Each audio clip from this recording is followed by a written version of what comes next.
How specific will tomorrow's Parliament session be? Before we get into that, our coverage starts early in the morning. We'll have a complete build-up that starts around 9:30, 10 o'clock to the Parliament debate. We hope it is specific. We are being told right now that Pranab Mukherjee will, at the start of the debate, lay out the government's position on all the key issues that are being sought to be passed in the form of a resolution by Anna Hazare. There may be no voting. We don't know which way the Speaker will decide. But everybody hopes tomorrow's discussion is specific.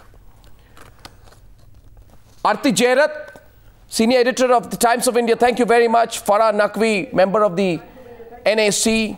Abhinandan Sikri of Team Anna. Nirmala Sitharaman, National Spokesperson of the BJP. Bijon Mishra, consumer rights expert and former chairman of the Consumer Coordination Council. But tonight, as a citizen of India, thank you very much. Nirmala Sitharaman, is this a political stunt calling for voting under 184? Some people say it's a classic political stunt. One of our panelists this morning said the BJP is carrying out duplicitous behavior. The party which did not give any position on the whole Jan Lokpal issue is suddenly trying to add a totally political dimension and use it to embarrass the opposition party on the floor of the House. These are what they have said. You may have heard some of these arguments as well, Ms. Sitharaman. If using a provision which exists in the Parliament, which is 184, as per its rules, is going to be called a stunt, are we suggesting that the provision itself is stunt? Please, let us please look at the facts. The government engaged with this Team Anna for with 5 ministers. Subsequently, they ignored the unction which was going on. They knew about August 16th for a very long time. They came with a lame bill and they wanted to discuss it. And they wanted to discuss it as though nothing else existed. And subsequently, when the whole thing was dragging and the public opinion was going against, they had belatedly appointed an interlocutor. We do not know what is happening. And interlocutor, in fact, people were raising questions about why a particular person was sent with whom talking about corruption doesn't make much sense. Subsequently, a senior minister was made. And even after that, the government doesn't want to discuss the bill, their own bill, or the weak bill that they've come up with. But even worse, they are trying to deflect the issue every time.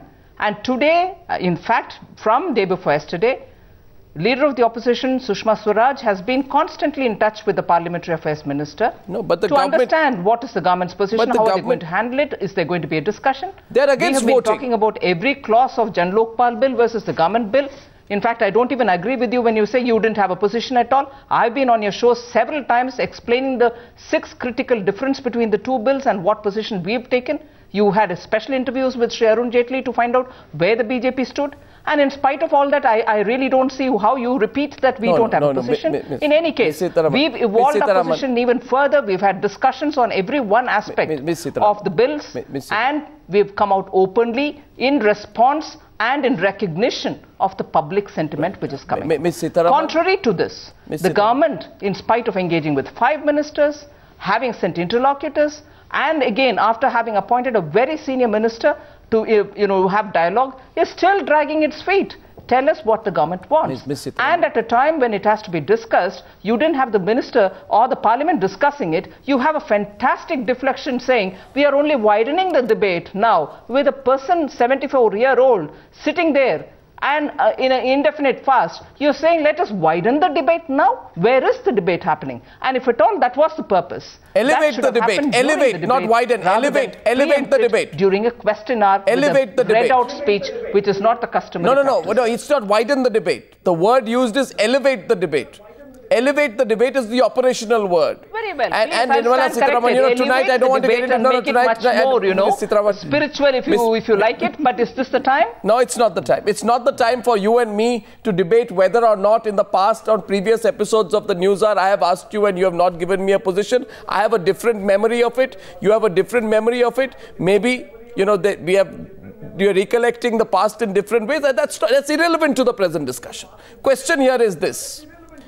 It's irrelevant. It is absolutely relevant because the BJP has been stating its position, evolving its position, working with other groups to understand their position and moving forward. Therefore it is relevant or not. But in contrast to that, it is the government which is stuck. In spite of 5 senior ministers who have been engaging, in spite of an interlocutor, in spite of people going and talking with Anna's group, in spite of us hearing about government saying, let's talk about it, even with elevated, parameters, where is the discussion?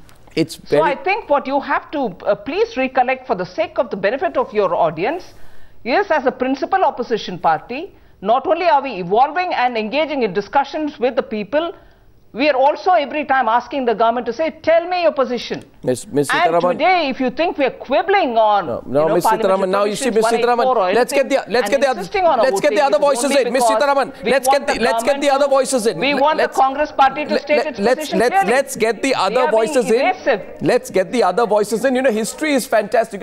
Contemporary history, extremely contemporary. The fascinating thing about history is that two people can look back at history and pull out different versions of history. The version of history I remember is of Anna Hazare standing in Ramlila grounds and saying, why is the BJP keeping quiet? He said this exactly 26 hours back. 24 hours back, the BJP leaders met Team Anna, and this morning, which is about 7 hours back, they took a position of 184. So that is my recollection of history. Yours is different. We agree to disagree. Second point of view from Farah. Farah, what's wrong with a voting motion?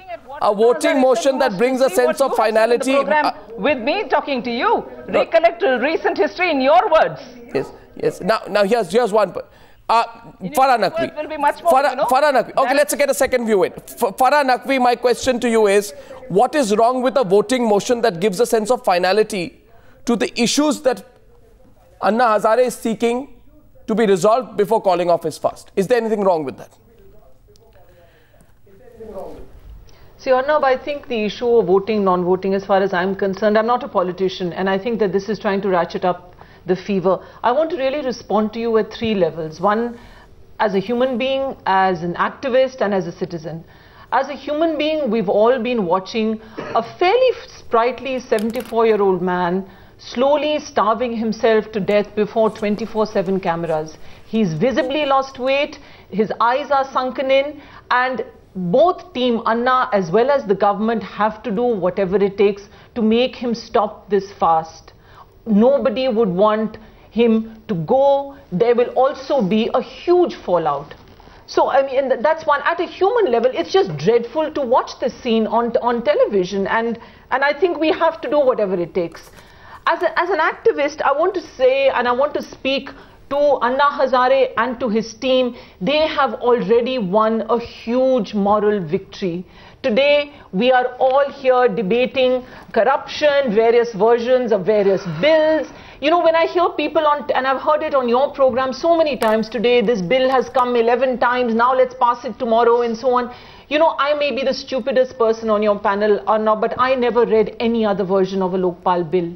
Today, I am more educated than I was some time ago. And I think that itself is a victory. You've got corruption center stage. You've got issues of misgovernance, because actually this movement is not about corruption. It's about misgovernance. It's about distance of politicians from people. It's also, this debate has also, the moral victory for this movement ought to be, 1, corruption, misgovernance center stage.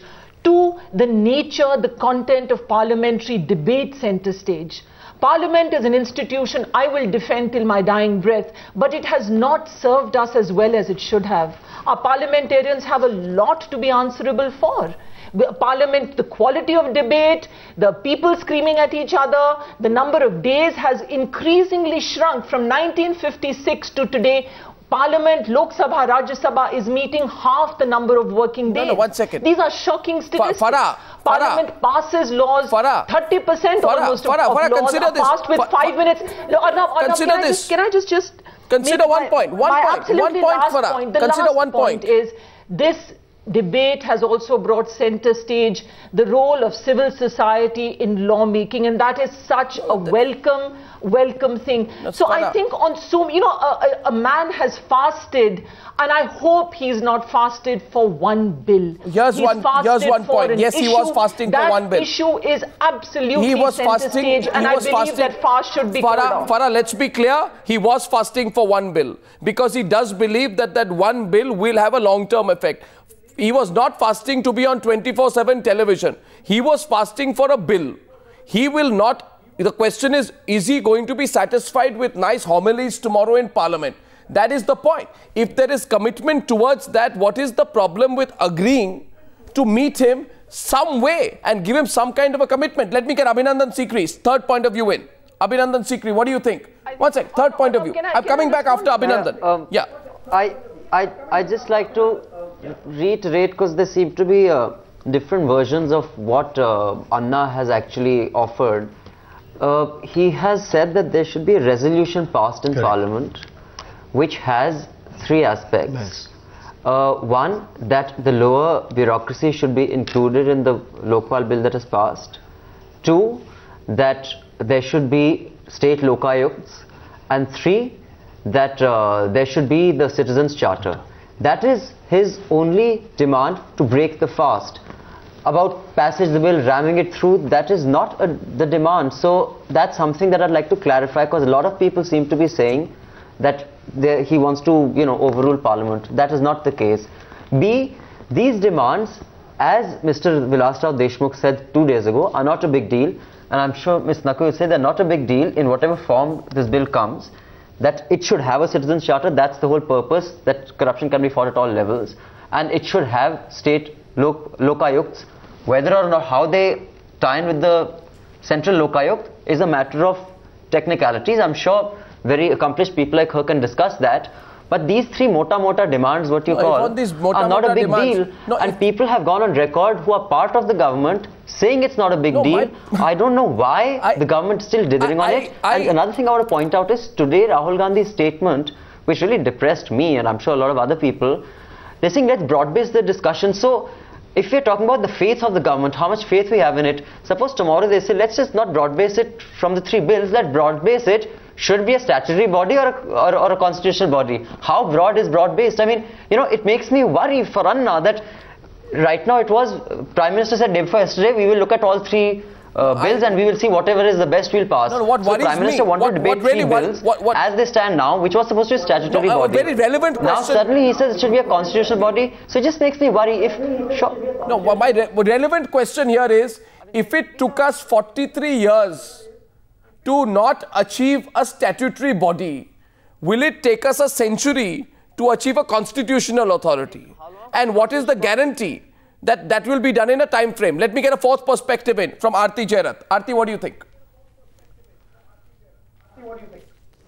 No, I agree, and I've heard a lot of criticism of Rahul Gandhi's suggestion today because honestly, whether it should be statutory or constitutional, these can be debated later. He did not address the three substantive issues that Anna Hazare raised in his letter to the Prime Minister. And I think it was important for him as a key leader of the Congress party to address those issues and state his position on those three issues. I really cannot understand why the government is being so obdurate really on giving Anna that assurance that yes, these three issues will be put on the table and there will be a debate on them in Parliament and Parliament will take a view. Whether it is a discussion under a voting rule or a non-voting rule really doesn't matter, because if Parliament so chooses, at the end of a discussion under a non-voting rule, if Parliament so chooses, Parliament can pass a resolution expressing its will that it wants a Lokpal bill which takes into account these three key issues that Anna Hazare has raised, and if they want to, they can even set a time frame, or at least a broad time frame. So, these things can be resolved on the floor of the House. It gets so easily. And really, I think if the government were to be just a little more transparent about what is going on. I'm told that there are a lot of differences within the government. Yes, and that's what's making it difficult for the government to take a clear, coherent stand. Nirmala Sitharaman, I'm just coming to you. Want to get the fifth voice in before that. Bijon Mishra. Here's one of the contradictions. Mr. Rahul Gandhi says, we need a multi-pronged approach. Some of those approaches are tax reforms, for example. Government funding of elections, for example. Improving procurement practices, for example. Very, very good ideas. But then if these are such good ideas, why hasn't anything happened on them in the last 7.5 years of this government and in the many previous years of different party governments? They are all great ideas, but now people are asking for delivery. Yeah, Arnab, I think it's a very good example of how they are experts in misleading the citizens of our country. They are losing focus on the whole issue. You know, today here we have been able to bring such a great issue right on the front stage, which we have been trying to struggle for the last 25 years within the consumer movement. And here Anna, a great figure, we really salute him. He's brought the people right on the center stage